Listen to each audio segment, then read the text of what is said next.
హల్లెలూయా. ఎప్పుడు దేవుని వైపు తిరుగుతుందో అప్పుడు దేవుడు మన వైపు. దేవుని బిడ్డలారా, జీవితం మనకు ఒక మార్పు కావాలి. ఒక్కరు మోకాలు నుండి ప్రార్థించిన ఒక జీవితం ఉండే దేవుడు అద్భుతకరంగా కార్యం అనేది చేస్తాడు. ఆ వాక్యం కంప్లీట్ కాలేదు. మనం చదివినది ఈ సామెతల గ్రంథం 1వ అధ్యాయంలో, నేను చేయి చాపగా ఆమె, ఇది వాక్యం నమ్మిన వారు ఎంతమంది ఉన్నారు? నేను చేయి చాపగా పోయి నేను చెప్పిన బోధ ఏమీ మీరు వినక ఏం చేస్తున్నారు? చెప్పిన బోధ అందా లేదు, బోధ అందా జస్ట్ త్రోసివేస్తే ఉన్నాడు. అవునా కాదా? అవుననేది తల ఊపుకొని మనం వెళ్తుంది, రేపు కూడా అలాగే ఉండిపోతుంది. కానీ ఇది మాట్లాడినప్పుడు కాదు ప్రభు, ఈ రోజు నేను మారుతా, ఈ రోజు నువ్వు ఈ మాట నేను అనుసరించుకుందా. Praise the Lord. 7:30కి వచ్చిన వారు ఎంతమంది ఉన్నారు? 7:30కి వచ్చిన వారు ఎంతమంది ఉన్నారు? చంద్రులు చూపించడం లేదు. 1 2 7:30కి వచ్చినామా? ముందే వచ్చినామా? సరే, దేవునికి ఇస్తాం. మిగిలిన అంటే 2-3 కలిపి వచ్చారు కాబట్టి రేపు నుండి 8 గంటలకు. 8 గంటలే ఓకేయా మీకు? చెప్పండి. లేకపోతే 8:30 పెట్టుకుందా? వేరే మార్గం లేదు కదా. మీరు ఏది చెప్పినా, ఇప్పుడు వాక్యం అదే నేను చెప్పినది. వాక్యం ఏదైనా చెప్పండి, పాస్టర్ గారు మీరు ఏదైనా బోధించండి, మేము మాత్రం మారనే చెప్పట్లేదు. హల్లెలూయా. నాకు తెలుసు 6:30 7:15 ఆవినప్పుడు కూడా అట్లానే బయట కూర్చున్నారు. ఈ సమయం పోతున్నారు, ప్రేయర్కు పోవాలి, రెడీ అవ్వాలి, నేను ముందే ఉండాలి, అది మనసులోనికి అసలు రావడమే లేదు. కారణం ఏదంటే దేవుని విషయంలో మనకి ఏ ప్రాముఖ్యత లేదు. ఆ సమయం ఆవినప్పుడు ఏదో ఒకటి పోవడము అన్నది మాత్రమే ఉన్నది. ఈ వాక్యం శ్రద్ధగా మనసులో పెట్టుకుని వెళ్ళండి దేవుని బిడ్డలారా. ఆయన చేయి చాపగా ఎవరి లక్ష్యం ఉంచలేదు. ఎవరో దేవుడు చెప్పిన బోధ ఎవరో త్రోసివేసిరి. కాబట్టి గద్దింప. ఇప్పుడు పాస్టర్ గారు కొన్ని రోజుల నుండి అదే చేస్తున్నారు కదా. గద్దింపగా లోపడుతుందా? నిన్న నేనన్నారు, ప్రార్థన చేసినప్పుడు కుటుంబం అంతా కలిసి ఆ కుటుంబం కొరకు ప్రార్థన చేయాలి. కానీ ఈ రోజు కూడా ప్రార్థన చేసినప్పుడు ఎంత సైలెంట్ అయిపోయినా ఒక్కరిద్దరు స్తోత్రం పలకడం తప్ప నిన్న ఎలా ఉన్నారో ఈ రోజు కూడా అలాగే. ఆ మాటకి అంత పెద్ద విలువ ఏమి లేదు. పాస్టర్ గారు మీరు వెప్పుకొని పోండి, ఎంత గద్దించినా మేమైతే మారను. కాబట్టి కింద ఉన్న వాక్యం చదవి. కాబట్టి ఒక్క నిమిషం కాబట్టి అంటే అర్థమైంది. దేవుడు పిలిచినప్పుడు రెస్పాండ్ చేయకుండా, దేవుడు ఆలకించినప్పుడు మీరు వినకుండా, దేవుడు చేయి చాపినప్పుడు మనము త్రోసివేయడం వలన, గద్దించినప్పుడు లోపడకుండా ఉన్నందువలన, కాబట్టి మీకు అపాయం కలిగినప్పుడు దేవుడు నవ్వేదను. ఇప్పుడు జరిగినది అదే కదా. అపాయం కలిగినప్పుడు, ఆపదలు కలిగినప్పుడు, కష్టాలు వచ్చినప్పుడు ఏడుచుకొని మన వెంబడి వచ్చిన ఒక యేసయ్య దేవుడు కానే కాదు. ఆయన పిలిచినప్పుడు అంగీకరించిన వారు మొరపెట్టిన ఎడల మొర ఆలకించిన దేవుడని అర్థం తెలుసుకొని మారడానికి ఉన్న సమయంలో పూర్తిగా మారాలి. సదాకాలం వాదించిన ఒక దేవుడు కాదు అని తెలుసుకొని. హల్లెలూయా, హల్లెలూయా. ఆ వాక్యం చదవండి. మీకు అపాయం కలిగినప్పుడు నేను నవ్వుతాను. భయం వచ్చినప్పుడు దేవుడు మనమును అపహాస్యం చేస్తుందండి. హల్లెలూయా. కారణం ఏంటిది?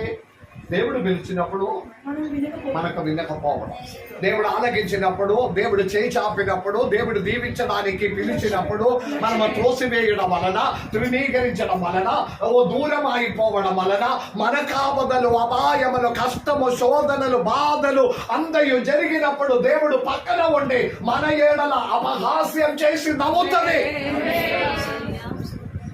ఇది అర్థం తెలుసుకొని దేవుని పిలిచినప్పుడు ఇదిగో ప్రభువా నేను ఉన్నాడని చెప్పిన ఎడల తలగా మార్చడానికి శక్తి కలిగిన దేవుడు.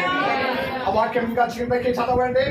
సామెతల గ్రంథములో భయము మీ మీదికి తుఫాను వలె వచ్చి భయము మీ మీదకి తుఫాను వలె వచ్చినప్పుడు, సుడిగాలి వచ్చినట్లు మీకు అపాయం కలిగినప్పుడు, మీకు కష్టమును దుఃఖమును ప్రాప్తించినప్పుడు, కష్టమును దుఃఖమును ప్రాప్తించినప్పుడు నేను అపహాస్యం చేస్తానని, ఆలకిస్తదని కాదు, జవాబం ఇస్తదని కాదు. కారణం ఏదంటే పాద కాలములో దేవుడు పిలిచినప్పుడు మనము ఇష్టం లేకుండా పోవడం వలన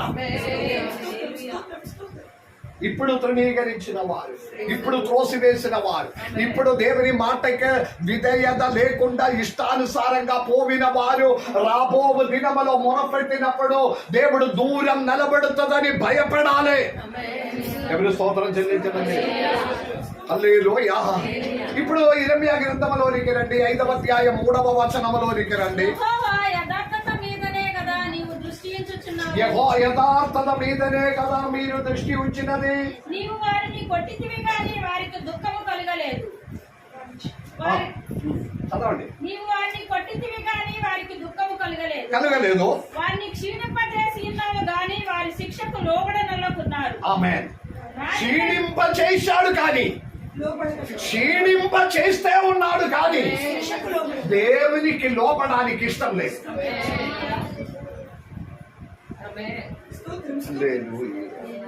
కఠినమైన హృదయం. ఆమేన్. దేవునికి విరోధంగా గర్వం ఉన్న హృదయం. ఇంకా కిందకి చదవండి. ఇరమియా మాట్లాడి రాతి కంటే తమ ముఖములను కఠినముగా చేసుకుని ఉన్నారు. మళ్ళీ ఒకసారి కూడా అదే వాక్యం. రాతి కంటే తమ ముఖములను కఠినముగా చేసుకుని ఉన్నారు. హల్లెలూయా. ఇప్పుడు ఇది నేను చెప్పినది కాదు. హల్లెలూయా.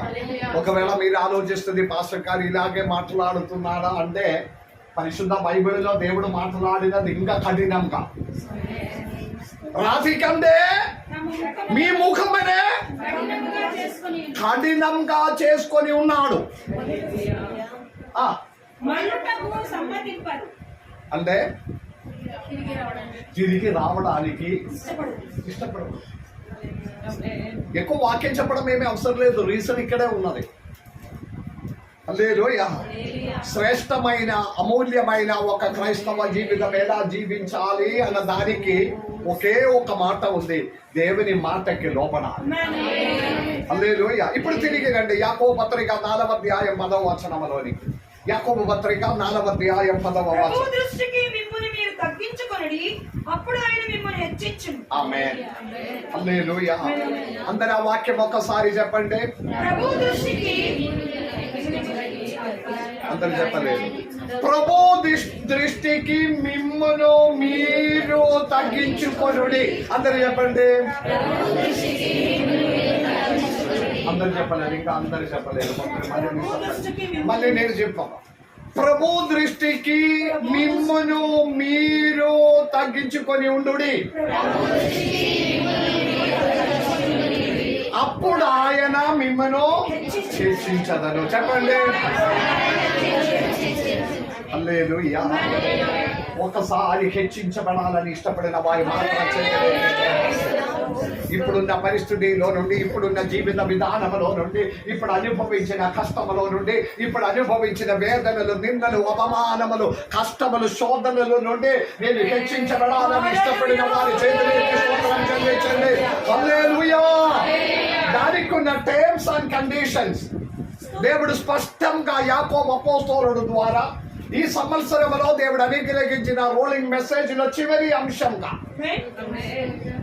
మీ దేవుని దృష్టికి, హల్లెలూయా, వేరే ఎవరి దృష్టికి కాదు, దేవుని దృష్టికి మిమ్మును మీరే. హల్లెలూయా. మీ కొరకు వేరే ఒకరు కాదు, మీ కొరకు మీరే తగ్గించుకోవాలి. ఇప్పుడు మనకు అసలు ఇష్టం లేని విషయం ఇది. తగ్గించుకోవడం అనేది ఇష్టం లేదు. కావాలంటే ఇంకా కొంచెం కూడా పైకి కలిపి పైకి ఉండాలా. నేనెందుకు తగ్గించడం కదా. చాలా మంది ఏమీ లేకపోయినా కూడా ఉట్టిగానే హెచ్చించి ఉన్న భావం. నేను ఏదో సంథింగ్ గా ఉన్నాను, అంబానీ కొడుకు కూతురులాగా ఉన్నట్లుగా. నేను అంబానీ కూతురులాగా ఉంటే నాకేదైనా తక్కువగా ఉన్నాడా అని అనవసరమైన భావం. లేదు, ఏమీ లేదు. నేను నాతో కూడా మాట్లాడుతున్నారు. నేనేమి లేదు, నేనంతా ఏ చెప్పను, నాతో సహా నేను మాట్లాడుతున్నాను. అనవసరంగా మన లోపల ఒక అపాయకరమైన అసాతారి ఒక భావం మనలో అనవసరంగా. నేను ఏదో సంథింగ్ అని తెలుగులో ఏం చెప్పాలి, స్పెషల్ అది కూడా ఇంగ్లీష్. నేను ఏదో ఒక ప్రత్యేకత ఉన్నవాడు. నేనెందుకు మాట్లాడాలి, నేనెందుకు ప్రైసులోడు చెప్పాలి. నాతో మాట్లాడితేనే నేను ప్రత్యుత్తరిస్తాను. అంటే నేను సంథింగ్ కొమ్ము ఉన్నారు, నాకు వేరే ఎవరికి కొమ్ము లేవు కాబట్టి అందరూ వచ్చి నాతో మాట్లాడితే నేను మాట్లాడాను. నేను ఏదైనా కొమ్మనుందా? ఏమీ లేదు. లేదు. ఒక 50,000 ఉన్నారా అని అడిగితే మన 10 మందితో అడగాలి. లేదు. ఇంటిలోనికి ఎస్పెషల్లీ ఒక 10 మంది విఐపీస్ వచ్చిన ఎడలా, ఇంటిలోనికి ఒక 10 మంది విఐపీస్ వచ్చిన వారు అకస్మాత్తుగా ఇంటికి వచ్చి, అయ్యో మనకు వాష్రూమ్కు పోవాలి, నాకు ఇండియన్ సాధ్యం కాదు, ఎత్తున్న వాష్రూమ్ ఉన్నాడా అంటే వెస్టర్న్ ఉన్నారా అని అడిగితే, లేదు. నేను అనుకున్నారు మన వాళ్ళందరి ఇంటిలో వెస్టర్నే ఉంటుంది, ఎందుకంటే కింద కూర్చోవడం సాధ్యం కాదు. అందరి ఇంటిలో వెస్టర్నే ఉన్నది. అంటే అనవసరంగా ఉన్న హెచ్చింపు. నేను చాలా గమనించు, మీరు బాధపడకంటే క్షమించండి. నేను చెప్పినట్టు చాలా సార్లు భోజనానికి అన్ని టైంలో కింద కూర్చోవడం వీలవుతుంది. ఆరాధన సమయంలో ఎందుకు అది సాధ్యం కాలేకపోతున్నారు? నేను కూర్చున్నా 2 గంటల, నా వయసు ఏంటిది, మీ వయసు ఏంటిది, నేను కూర్చున్నా 2 గంటల మోకాల్లో కూర్చున్నా. ఇప్పుడు కూడా అనవసరం. అంటే అస్సలు సాధ్యం కాలేకపోతే ఓకే. యాకోబు అపోస్తలుడు మాట్లాడినది శ్రేష్టమైన క్రైస్తవ జీవితంలో తగ్గించడం. అనవసరమైన భావం ఉండకూడదు. ఒకరి కూర్చు మీద కూర్చుంటే ఓకే, మంచిది, ఇంకా నేను కూడా కూర్చోవాలి, ఆమె కూర్చుంటే నేను ఎందుకు కింద కూర్చోవడం? క్షమించండి. చాలా మంది పాస్టర్స్ మన సంఘములను దర్శించిన వారు చెప్పినది నేను విన్నాను. మీ సంఘములు అందరు కూర్చు మీదనే కూర్చున్నారా? మా సంఘములు అందరు కిందనే కూర్చున్నారు. నేను అన్నారు, మాకు సౌకర్యాలు ఎక్కువ అయింది, ఏసీ అయిపోయింది, ఇప్పుడు మళ్ళీ కింద కూర్చుంటే స్టాండర్డ్ పోతుంది కదా, కాబట్టి మేము అలాగే అరేంజ్ చేస్తున్నాను. ఇప్పుడు ముందు కూడా కూర్చోబెట్టుకుందాం అని నేను ఆలోచన చేస్తున్నానని. దేవుని స్తోత్రం. హల్లెలూయా. ఒకప్పుడు మనం అందరం మట్టిలో కింద కూర్చున్న మనము దేవునికి స్తోత్రం. దేవుని దృష్టికి మిమ్మును మీరు తగ్గించుకొనుడి. హల్లెలూయా. దేవుని గొప్ప కృప వలన దేవుడు మనకి ఏసీ చర్చ్ ఉంది, ఏసీ కారు ఉంది, ఇంటిలో ఏసీ ఉంది. కానీ నాకు అస్సలు ప్రాబ్లం లేదు ఎంత ఎండలైనా కూర్చోవడానికి. ఎందుకంటే నేను పుట్టి పెరిగినది ఏసీ కీసీలో ఏమి కాదు. నేను మంచి ఎండలోనే బ్రతికినా ఇప్పుడైనా కూడా. హల్లెలూయా. కానీ ఆ సాహచర్యమని బట్టి దేవునికి స్తోత్రం. ఇంటిలోనికి అడుగు పెట్టినప్పుడు మంచి వేడి ఉంది. నేను ఇక్కడ కూర్చున్నాను, ఇక్కడ కూడా మంచి వేడి ఉంది, నాకేం అంటే వేడి ఉంది, కానీ ఏం చేయాలి? వెంటనే కూలర్ కావాలి, నాకు అది కావాలి, ఫ్యాన్ పెట్టండి. నేను అసలు ఫుల్ టైం ఏసీలో ఉన్న వారమో నేను ఇట్లా ఉండలేకపోతుంది. ఈ ఏసీ గీసీ అంతా ఎప్పుడు వచ్చిందమ్మా? హల్లెలూయా. శ్రద్ధగా వినాలే. యాకోబు అపోస్తలుడు ఒక క్రైస్తవ జీవితము దేవుని దృష్టికి మనిషిని చూపించడానికి, మిమ్మను మీరు క్రైస్తవ జీవితంలో ఉన్న ఒక అపాయం ఏదంటే ఏమి లేకపోయినా అనవసరంగా హెచ్చింపు భావము. మాటలలో తగ్గించడం అనేది లేదు. మాటలాడి నేను గెలవాలి. మాట్లాడిన దానిలో కొంచెం తగ్గింపు. ఎవరైనా ఒకరితో మాట్లాడినా, అందరు ఇక్కడ ఉన్నారా? ఈరోజు మొత్తం స్విచ్ ఆఫ్ అయిపోయినట్లుగానే ఉంది. దేవునికి ఎక్కడ తగ్గింపు ఉన్నారో అక్కడ దేవుని హెచ్చింపు ఉంది. ఏ వ్యక్తికి, ఏ కుటుంబములకి, ఏ కార్యములో ఎవరైనా చరిత్రం చూడండి, ఎవరైనా చరిత్రము దృష్టాంతంగా వెనకెక్కి చూడండి. నాతో వచ్చి గర్వముతో మాట్లాడి వాదించిన వారు ఉన్నారు కొందరు. గర్వముతో మాట్లాడి ఇప్పుడు దాంట్లో చాలా మంది భూమి మీద కూడా లేదు. ఎంతకాలం సదాకాలం వాదించిన ఒక దేవుడు కానే కాదు. ఏమి లేకపోయినా కూడా దేవుని దృష్టికి మనకు తగ్గింపు ఉండాలి. ఆ వేద భాగం మరలా ఒకసారి కూడా చదవండి. 10వ వచనం. ప్రభు దృష్టికి మిమ్మును మీరు తగ్గించుకుంటే అప్పుడు ఆయన మీ కార్యం చేస్తాడు. మీ విషయంలో మీకొక తగ్గింపు ఉంటే ఆయన మీ విషయంలో హెచ్చింపునే తయారు చేస్తాడు. ఇది ఇప్పుడు ఉల్టా చెప్పాలంటే ఎలా చెప్పాలి? మీ దృష్టికి మీరు హెచ్చించుకొని ఉంటే దేవుడు మిమ్మను కింద పడతాడు. ఎంతమంది నమ్ముతున్నారు? ఈ భయం ఎల్లప్పుడూ మన మనసులో ఉన్నారు. హల్లెలూయా. అమ్మగారు ఎప్పుడు నాతో చెప్పిన ఒక మాట ఉంది. నాకు ఈ స్టూల్ పెట్టడం ఇష్టం లేదు, కానీ కాలు ఫోల్డ్ అవ్వడం లేదు. కూర్చుంటే ఇట్లా స్ట్రైట్ ఉన్నందువలన మాత్రమే నేను ఇది పెడుతున్నాను. మాక్సిమం పెట్టకుండా కింద కూర్చోవడానికి నేను ఇష్టపడుతున్నాను. ఇప్పుడు నేను పెట్టడం మొదలు అయినప్పుడు నుండి సంఘస్థులు మొత్తము కూర్చి మీద స్టూల్. యాక్చువల్లీ నేను ఆ చిన్న స్టూల్ చర్చిలో కొన్నినది నడువు నొప్పి, కాలు నొప్పి ఉన్న వారికి కూర్చోవడానికి కొంచెం ఎత్తు ఉన్నది. కొన్ని పెట్టిన ఒక 4-5 పోయింది పెట్టి.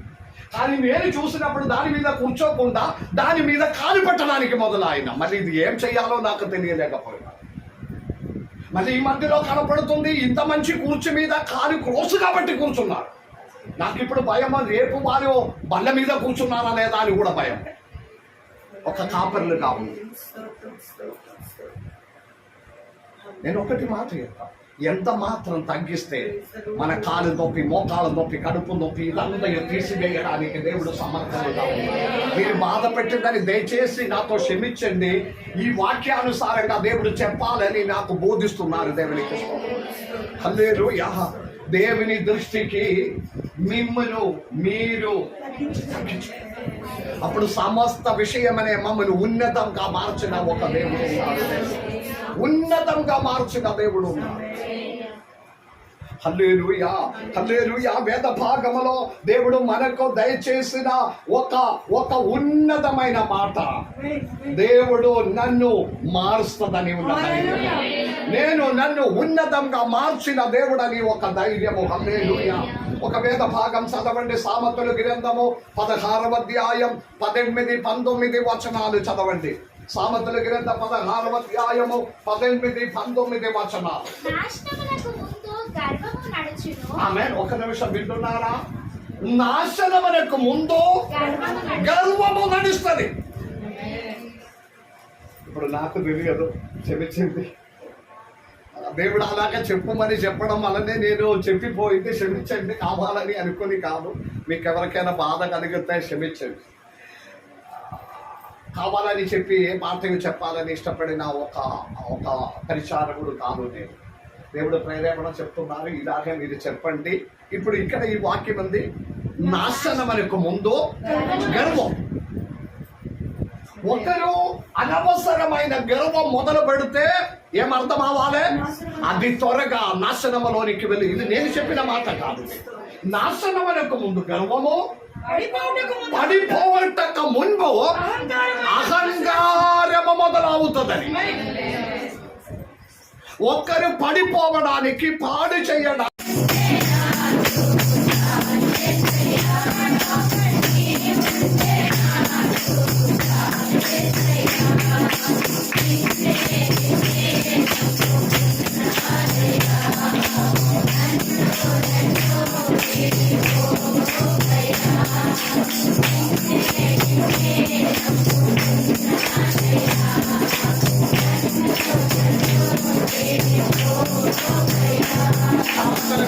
పదహారవ అధ్యాయం 18, 19 వచనాలు చదవండి. మరియు నాశనమునకు ముందు అందరూ మనసులో ఈ వాక్యం పట్టుకొని వెళ్ళాలి. నాశనమునకు ముందు గర్వమును, పడిపోవటకు ముందు అహంకారము మనస్సు నడుచు. అహంకారమైన మనసు. కొందరు మాటే అహంకారముతోనే ఉన్నారు, తగ్గింపు లేక. ఒక విధమైన యాటిట్యూడ్, దానికి తెలుగులో ఏం చెప్పాలంటే యాటిట్యూడ్, అహంకారమైన యాటిట్యూడ్. నాకేదైనా గొడవ ఉన్నాయా? నాకేదైనా తక్కువగా ఉన్నారా? నేనెందుకు తగ్గించాలి? నేనెందుకు కిందకి ఉండాలి? శ్రేష్టమైన మూల్యమైన ఒక క్రైస్తవ జీవితములకి ఇది మంచిది. దేవుని దృష్టికి తగ్గించిన అనుభవం. 19వ వచనం కూడా చదవండి. గర్విష్ఠులతో దోపుడు సొమ్ము పంచుకొనుట కంటే, గర్విష్ఠులతో దోపుడు సొమ్ము పంచుకొనుట అంటే కంటే, అర్థము గర్విష్ఠులతో సహవాసం చేసిన దానికంటే దీన మనసు కలిగి దీనులతో పొద్దు చేయడం మేలు. అంటే గర్వం ఉన్న వారితో మంచి ఫంక్షన్లో అన్నిటిలో పాల్గొంది ఎంజాయ్ చేసిన దానికంటే దీన మనసు కలిగిన వారితో పొద్దు చేయడం మేలు. కొద్ది సమయం గడపడం మేలు. హల్లెలూయా. అందరూ వింటున్నారా? క్రైస్తవ జీవితంలో ఉన్న ఒక మార్పు, ఇతరుల వలె ఉండకుండా, హల్లెలూయా, ఒక తగ్గింపు. ఇప్పుడు భారతదేశంలో ఎన్నో క్రైస్తవుల మీద ఎన్నో దాడులు జరుగుతున్నారు, ఎన్నో పాస్టర్స్ ఎన్ని సంఘమనే కూలి కొడుతున్నారు. మొన్న ఒక వాట్సాప్లో నేను చూసినాము, ఒక చర్చ్ మీద ఎవరెవరో ఎక్కి ఆ సిలువనే పగలగొట్టి అక్కడ జెండా పెడుతున్నారు. భయంకరమైన చర్చ్ మొత్తం ఒక 100 మంది వచ్చి కూడగొడుతున్నారు. సంఘస్థలు, విశ్వాసులంతా కింద. ఇప్పుడు వరకు క్రైస్తవులు పోయి ఏదైనా ఒక మసీద్ అయినా ఒక టెంపుల్ అయినా కూడగొట్టిన చరిత్ర ఉందా? ఎక్కడైనా ఉన్నాయా? లేదు. ఎందుకంటే మన దేవుడు అట్లా నేర్పించడం లేదు. అందరినీ ప్రేమించాలి, అందరినీ సహోదరులుగా చేయాలి. వారు ఎంత మాత్రము సంఘమైనా పాస్టర్నైనా దైవజనులనే హింసించినా మనము పోయి ప్రార్థన చేస్తుంది. ఎందుకంటే మమ్మల్ని కాపాడిన ఒక దేవుడు ఉన్నాడని. ఆ తగ్గింపు స్వభావం. దేవుడు నేర్పించినది అదే. ఒకవైపు కొట్టిన ఎడలా ఇంకొక సగం చూపించాడు. మన యేసయ్య దేవుడు నేర్పించినది. ఇప్పుడు నేను నేర్పించినది ఏంటిది? తగ్గింపు. క్రైస్తవ టీచింగ్, క్రైస్తవ శ్రేష్టమైన క్రైస్తవ జీవితంలో ఉన్న నేర్పించిన భాగం అదే. మన జీవితంలో తగ్గింపు స్వభావం కలిగి ఉండాలి. అప్పుడు మన దేవుడు మమ్మను హెచ్చిస్తుంది. సామెతల గ్రంథం 29వ అధ్యాయము 23వ వచనం ఒకసారి చదవండి. సామెతల గ్రంథం 29వ అధ్యాయము 20. ఎవరి గర్వము వాని తగ్గించును, వినయ మనస్కుడు ఘనత నొందును. అదే, ఎవరు గర్వమో వాని తగ్గించును, వినయ మనస్కుడు ఘనత నొందును. ఆమేన్. ఒక హల్లెలూయా చెప్తావా? వినయ మనస్సు కలిగిన వారు ఎల్లప్పుడూ ఘనత. ఒక హల్లెలూయా నమ్మిన వారి స్తోత్రం చెల్లించండి. దేవుని బిడ్డలారా, యాకోబు అపోస్తలుడు 4వ అధ్యాయం 10వ వచనములో దేవుని దృష్టికి మిమ్మును మీరు స్వయంగా, ఎవరు అన్నది కాదు, దేవుని దృష్టికి మీరు మిమ్మును. ఇది పూర్తిగా వ్యక్తిపరంగా ఉంది. ఇద్దరు ఎలా ఉన్నారో, వారు ఎలా ఉన్నారో, వారి కింద కూర్చున్నారా, పైన కూర్చున్నారా, కుర్చీ మీద కూర్చున్నారా, వారి కాలు స్టూల్ మీద పెడుతున్నారా, ఎక్కడ, అది అంతైన విషయం కాదు. మీరు హెచ్చించబడాలని మీరు ఆశపడిన హల్లెలూయా. దేవుని సన్నిధానములో మనము హెచ్చించబడాలి, మన తరములు హెచ్చించబడాలి, తరములు దీవింపబడాలని ఆశపడితే వాక్యం మనకు లోబడి ఉండాలి. ఒక వేద భాగం చదవండి. ఆదికాండం 32వ అధ్యాయము 10వ వచనం. ఆదికాండం 32వ అధ్యాయము 10వ వచనం. నీవు నీ సేవకునికి చేసిన సమస్తమైన ఉపకారములను సమస్త సత్యమునకును అపాత్రులను ఎట్లనగా నా చేతికారంతో మాత్రమే ఈ యోర్దాను దాటితిని, ఇప్పుడు నేను 2 గుంపులైతిని. మరి ఒకసారి కూడా వేద భాగం చదవండి. నీవు నీ సేవకునికి చేసిన సమస్తమైన ఉపకారమును సమస్త సత్యమునకును అపాత్రులను ఎట్లనగా. యాకోబు దేవుని సన్నిధానములో చెప్పిన ఒక మాట, మీ సేవకుడైనా మీ దాసుడైనా నాకు మీరు చేసిన ఈ యొక్క ప్రతి అనుగ్రహమునకే నేను అపాత్రుడుగా ఉన్నాడు. హల్లెలూయా. గట్టిగా చెప్తావా? దేవా, నాకు అనుగ్రహించిన ఈ ఆశీర్వాదమును, మీరు నాకు అనుగ్రహించిన ఈ ఆరోగ్యము, మీరు నాకు అనుగ్రహించిన ఈ సంపద, ఈ వాహనమును, ఈ ఇల్లు, ఈ వస్త్రములు, ఈ భోజనమునకే నేను యోగ్యుడు కానే కాదు. హల్లెలూయా. ఇది పొందడానికి, ఇది దీవించడానికి, ఇది అనుభవించడానికి నేను అపాత్రుడే. యాకోబు అన్ని విధమైన ఆశీర్వాదములతో పాటు బయలుదేరి 2 గుంపుగా ఆశీర్వదించబడి లాబాను ఇంటిలో నుండి బయలుదేరి ప్రయాణ మధ్యలో సర్వశక్తి కలిగిన దేవునితో మాట్లాడినప్పుడు యాకోబు స్వయం చెప్పిన ఆ మాట, దేవా, ఇదంతయు అనుభవించడానికి నేను అపాత్రుడే. ఎప్పుడు తగ్గింపు మన జీవితంలోనికి దిగి వస్తున్నారో అప్పటి నుండి దేవుడు మమ్మల్ని హెచ్చించడం మొదలవుతుంది. హల్లెలూయా. అమూల్యమైన ఒక క్రైస్తవ జీవితం ఒక చివరి మెట్టేంటిదో, ఎవరి చరిత్రమైనా మనము చూసుకోండి. గర్వముతో నడిచి, గర్వముతో మాట్లాడి, ఎవరికి లోపడానికి ఇష్టం లేక, మాటలలో గెలవాలి, అన్ని విధంగా నేనే పైకుండాలని ఆలోచనతో నడిచిన వారు తరములు కాలములు దాటినప్పుడు కొట్టి పడేసినట్లుగా, అన్ని నష్టమై కూలిపోయినట్లుగా చరిత్రను చూపిస్తున్నారు మన ముందు. అందుకే యాకోబు చెప్పిన ఒక మాట, అపోస్తలుడు కాదు, పాత నిబంధనలు, యాకోబు చెప్పిన మాట ఏదండి, దేవా, ఈ ఆశీర్వాదం పొందడానికి నేను యోగ్యుడు కాదు. ఓ హల్లెలూయా. ఇక్కడ కూర్చుండి ఆరాధించడానికి, ఈ వాక్యం వినడానికి, నిన్ను స్తుతించడానికి, ఈ బట్టలు ధరించుకోవడానికి ఎంతమంది దేవునికి స్తోత్రం చెల్లిస్తున్నారు? దేవా, ఒకటి మార్చి ప్రతి పండుగలకు నూతనమైన వస్త్రమనే, ప్రతి పండుగలకి నూతనమైన అనుభవం, వాహనమనే దేవుడు దయచేసి ఉండడానికి, ఇల్లు దయచేసి పిల్లలకు మంచి చదువు ఇచ్చి, జ్ఞానం ఇచ్చి కాపాడిన దేవా, దీనికి నేను యోగ్యుడు. ఎంతమంది నమ్ముతున్నారు, స్తోత్రం చెల్లిస్తున్నారు దేవునికి స్తోత్రం. హల్లెలూయా, హల్లెలూయా. యాకోబు మరలా చెప్పిన మాట, ఆ వాక్యం మరలా చదవండి. సమస్త సత్యమునకును అపాత్రుడను ఎట్లనగా నా చేతికర్రతో మాత్రమే ఈ యోర్దాను దాటితిని, ఈ చేతికర్రతో మాత్రమే నేను యోర్దాను దాటిన. హల్లెలూయా, హల్లెలూయా. నేనెప్పుడు దేవునికి స్తోత్రం చెల్లించను. సేవ కొరకు నేను బయలుదేరి ఒక మిషనరీగా కేరళ ప్రాంతంలో నుండి బయలుదేరి వచ్చినప్పుడు రామగుండంలో దిగినప్పుడు నాకున్నది ట్రైన్ ఫస్ట్ సారి నేను అమ్మగారు థామ్సన్ అప్పుడు ఎల్కేజీ చదువుతున్నాను. Teresa 3rd class 4th class చదువుతున్నాను.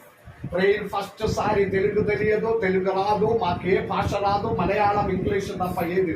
24 సంవత్సరం వెనక చాలాసార్లు సాక్ష్యం చెప్పిన మా చేతిలో థామ్సన్ ట్రీసా అమ్మగారు 2 బాయిగా, ఆ 2 బాయిల పిల్లలకు మాకున్న డ్రెస్ 2 ప్లేట్, 4 ప్లేట్ 4 గ్లాసు. హల్లెలూయా. భాష తెలియదు, చుట్టాలు లేదు, రక్త సంబంధాలు లేదు, తెలిసిన వారు లేదు, భాష లేదు, చుట్టాలు లేదు, ఎవరు లేదు. హల్లెలూయా. సేవ కొరకు రామగుండంలో అంటే ఏమి లేని వాడు కేరళ నుండి బయలుదేరినది కాదు. నాకున్న ఆస్తి ఇప్పుడు కూడా ఉంది, నాకున్న బులం ఉంది, ఆస్తి ఉంది, వస్తువులు ఉంది, సామానాలు ఉంది, ఇల్లు ఉంది, అమ్మగారికి ఉంది. అది అందే అక్కడ విడిచిపెట్టి ఇప్పుడు కూడా అలాగే ఉంది. దేవునికి స్తోత్రం. దాని వెనక నేను పోవలేదు. హల్లెలూయా. అమ్మగారు తరపున ఇచ్చిన బులం ఉంది, నా తరపున ఉన్న బులం ఉంది, ఇల్లు ఉంది, అన్ని అలాగే ఉంది కేరళ ఇప్పుడు కూడా. దాని కొరకు కానీ సేవ కొరకు బయలుదేరినప్పుడు నేను ఉట్టి చేతులతోనే బయలుదేరినా. సంవత్సరం దాటినప్పుడు ఉట్టి చేతులతో రామగుండ రైల్వే స్టేషన్ లో దిగిన 24 సంవత్సరం తర్వాత ఈ ఆశీర్వదించిన హల్లెలూయా. యాకోబు చెప్పిన మాట అది మాత్రమే. ఉట్టి చేతితో నేను ఒక చేతి కర్రతోనే. ఇప్పుడు మా ఇంటి వారి కేరళలో అడుగుతున్నారు, ఇక్కడ కేరళలో ఇల్లు కట్టడం లేదా? మీరు వచ్చినప్పుడైనా ఇక్కడ ఉండడానికి ఒక ఇల్లు కట్టాలి కదా, ఒక ఇల్లు ఉంటే బాగుంది కదా. వాక్యమనే రాసి పెట్టినది. హల్లెలూయా. ఆ కాలములో రాయడానికి బుక్స్ లేదు, ఏమి లేనప్పుడు దేవుడిచ్చిన వాగ్దానములో ప్రతి ఒక్కరూ దేవుని బిడలు చేతిలో ఒక కర్ర ఉంది. ఈ మాట చెప్పినప్పుడు యాకోబు పెళ్లి కూడా కాలేదు, యవనస్తులకి ఎందుకు ఇట్లా పట్టుకొని నడవడానికి కాదు కర్ర. మోషేతో దేవుడు అడిగినావు, మీ చేతిలో ఏముంది? యవనస్తుడుగా ఉన్న మోషే అన్నారు, నా చేతిలో ఒక కర్రయే ఉన్నది. బైబిల్ చరిత్రలో ప్రతి ఒక్కరి చేతిలో ఒక కర్ర ఉంది. కర్ర ఎందుకంటే దేవుడు అప్పుడప్పుడు మాట్లాడిన వాక్యమనే రాసి పెట్టడానికి ఆ కర్ర మీద. హల్లెలూయా. యాకోబు తన జీవితం ముగించిన సమయం, ఇంతకు ముందున్న దినంలోనే మాట్లాడదాం. మరలా ముగింపిన సమయంలో ఒక మాట ఉండి తన చేతి కర్రతోనే తల వంచి అతని ప్రాణమనే విడిచిపెట్టిందని స్తోత్రం చెల్లించండి. ఈ చేత కర్ర ఏదంటే దేవుడిచ్చిన వాగ్దానం. హల్లెలూయా. గట్టిగా చెప్పండి. యాకోబు మాట్లాడిన మాటకి వెనక ఒక అర్థం ఉంది. దేవా, నేను యోర్దాను దాటినదే ఈ చేత కర్రతోనే. 32వ అధ్యాయం 3వ వచనం చదవండి. 32వ అధ్యాయం 3వ వచనం. యాకోబు ఏదోము దేశమున అనగా షేయూరు దేశమునున్న తన సహోదరుడైన ఏశావునొద్దకు దూతలను తనకు ముందుగా పంపి, మీరు నా ప్రభువైన ఏశావుతో ఇంతవరకు నేను లాబానునొద్ద నివసించి ఉంటిని. 32వ అధ్యాయం 5వ వచనం చదవండి. నాకు పశువులు, గాడిదలు, మందలు, దాసీ జనమును కలరు. నీ కటాక్షము నా యందు కలుగునట్లుగా నా ప్రభువునకు ఇది తెలియజేయనంపి. 31వ వచనము అధ్యాయం 3వ వచనం చదవండి. 31వ అధ్యాయం 3వ వచనం.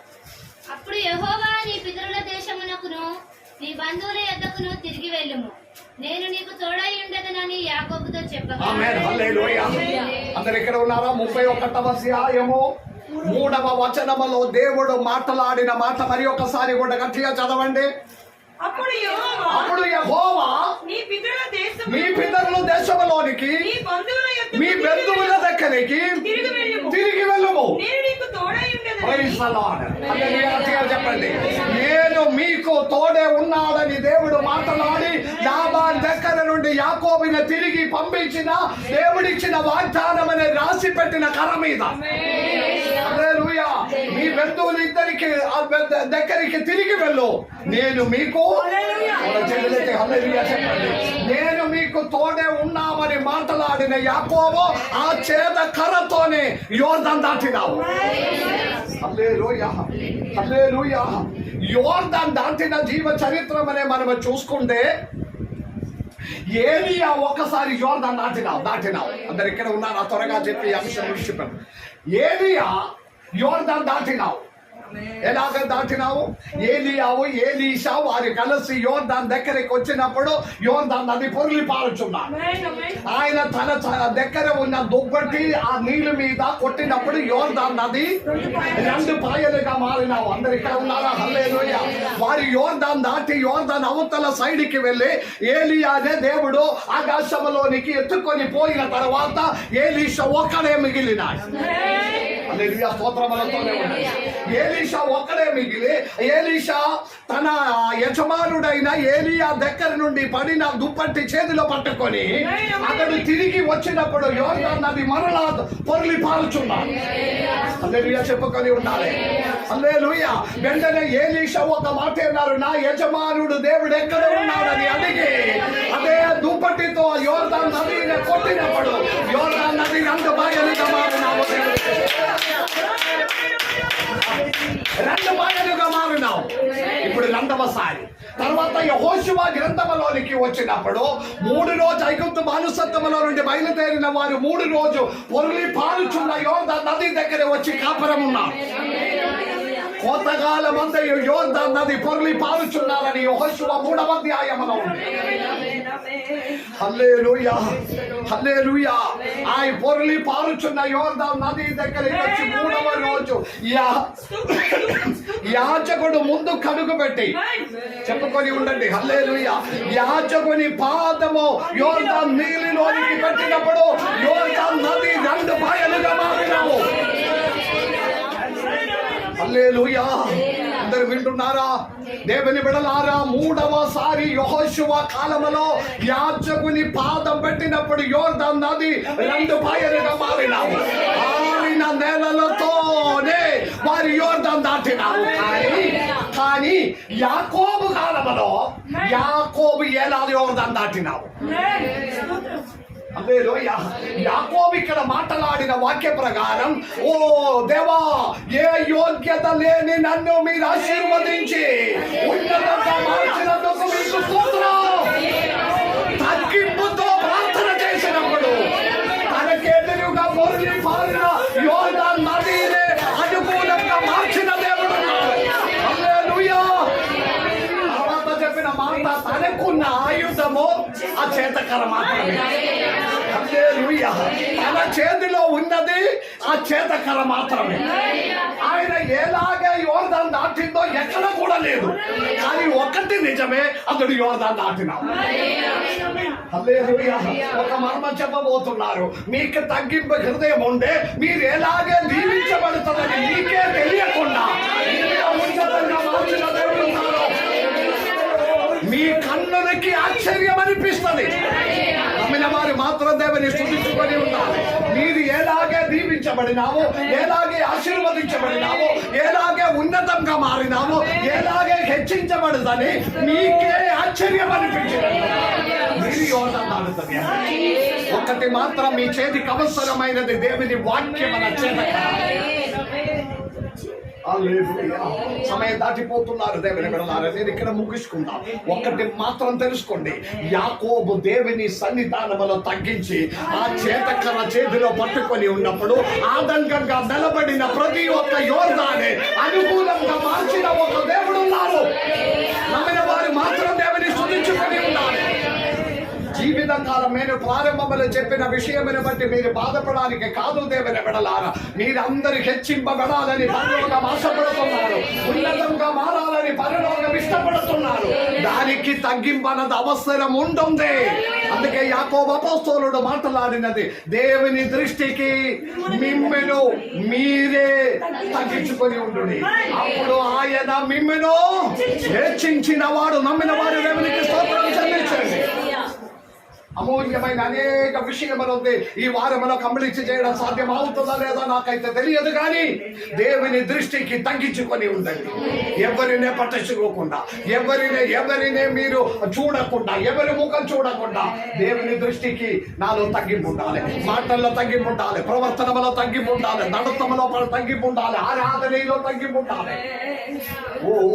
అలాగే అయితే మీరు ఊహించలేనంత విధంగా, ఆలోచన రాలేనంత విధంగా ఉన్నతంగా మీరు మీ తరములను మార్చడానికి మన దేవుడు సమర్థుడని నమ్మిన వారు స్తుతించుకొని ఉండండి. హల్లెలూయా. ఈ వాక్యం అంతా మనకు నేర్పించినది ఉద్దేశం ఒక్కటి మాత్రం, ప్రతి ఒక్క కాయిరో సంఘస్థులకు హెచ్చింపబడాలి, వారు ఉన్నతంగా మారాలి. ఇతరులు ముందుగా తల ఎత్తి నిలబడినట్టుగా తగ్గి ఉన్నప్పుడు వారి ఎదుట ఉన్నతంగా మార్చిన దేవుడు. ఆ ఒక అనుభవంలోనికి రావడానికి సర్వశక్తి కలిగిన దేవుడు మన అందరినీ అనుగ్రహించి ఆశీర్వదించును గాక. ఆమేన్. అందరి తల